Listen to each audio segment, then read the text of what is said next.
Do you remember how you felt when the Kershaw Link in M390 was first released? I mean, people just went nuts for this knife. Understandably so. I mean, it is just a tremendous value. Today's knife, very similar.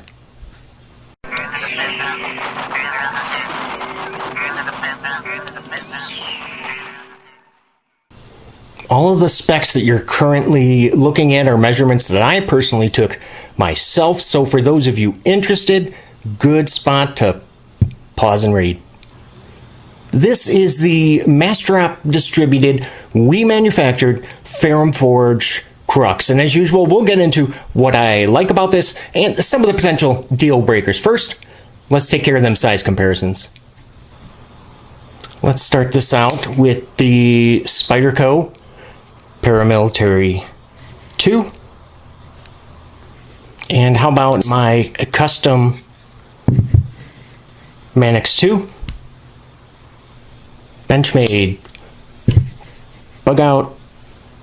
How about another? This is the 943 Kaiser Vanguard Dukes.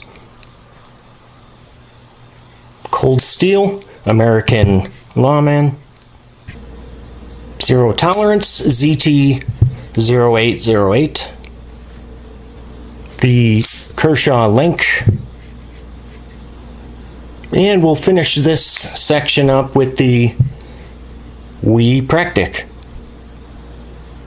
Now, according to Massdrop and Ferrum Forge, the Crux is a combination of several designs, including the Archbishop and Mordax, both of which are knives I never ever thought I would be able to own because of the price. Starting out with the blade, you are looking at CPM S35VN blade steel, which is just absolutely fantastic. It is just a classic designed drop point with minimal lettering on the knife.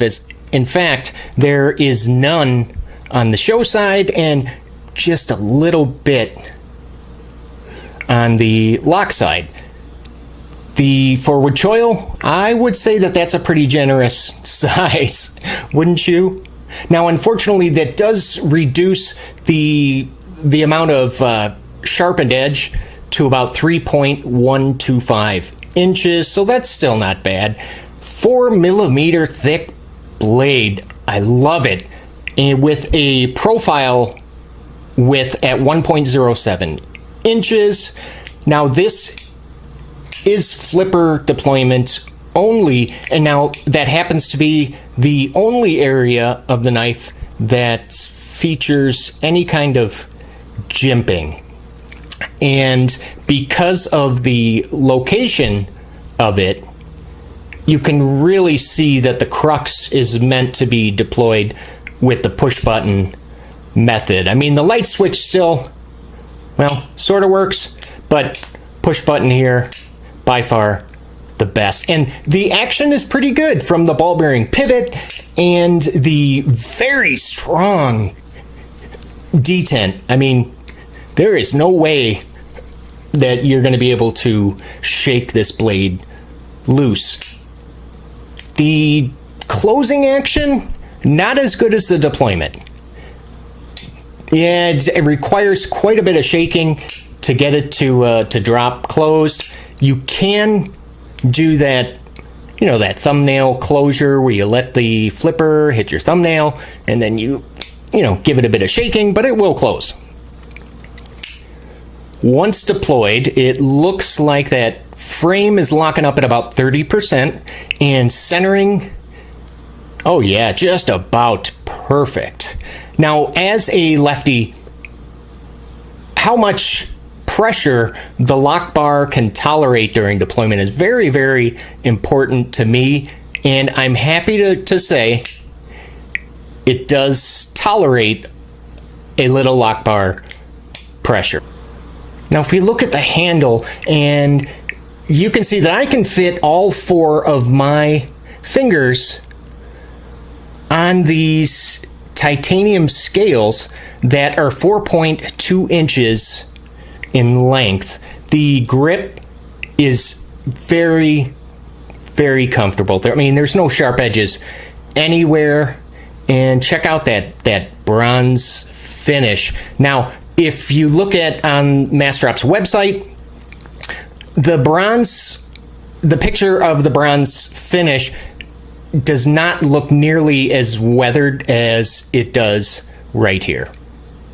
That titanium, unfortunately, does not really provide much traction, but it certainly does not feel like that this is gonna slip out of my hand.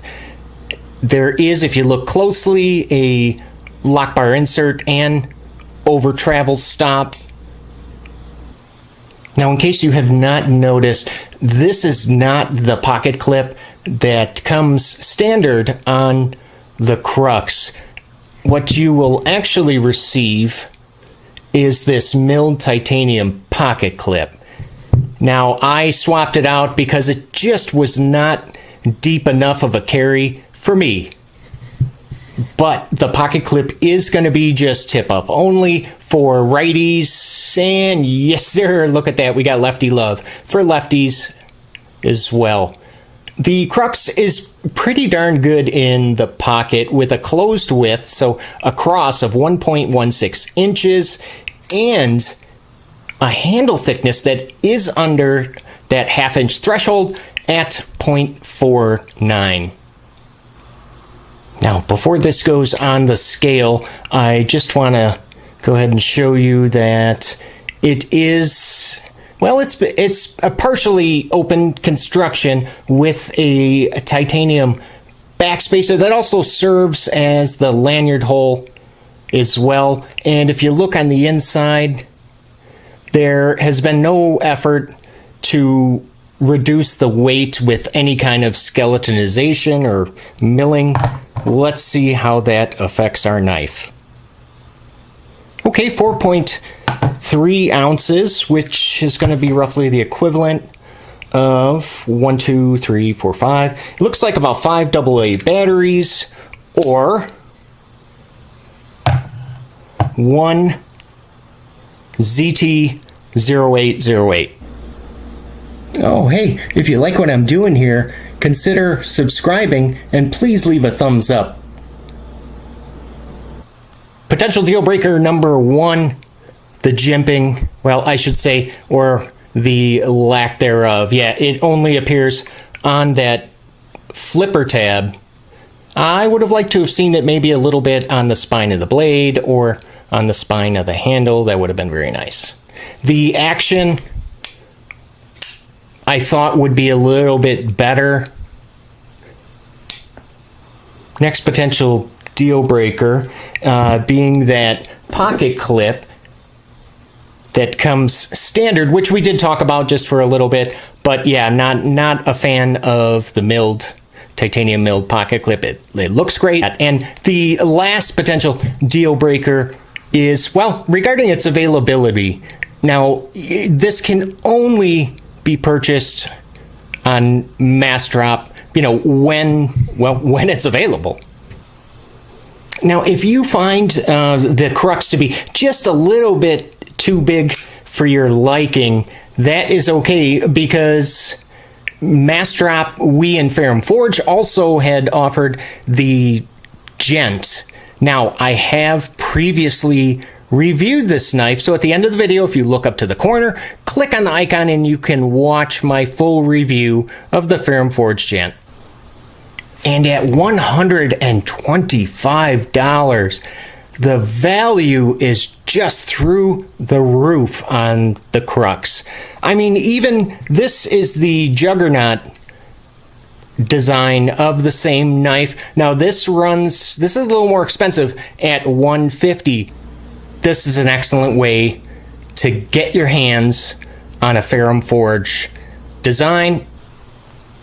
So if you could not tell, I absolutely love this knife. I mean, well, it's so nice, I bought it twice.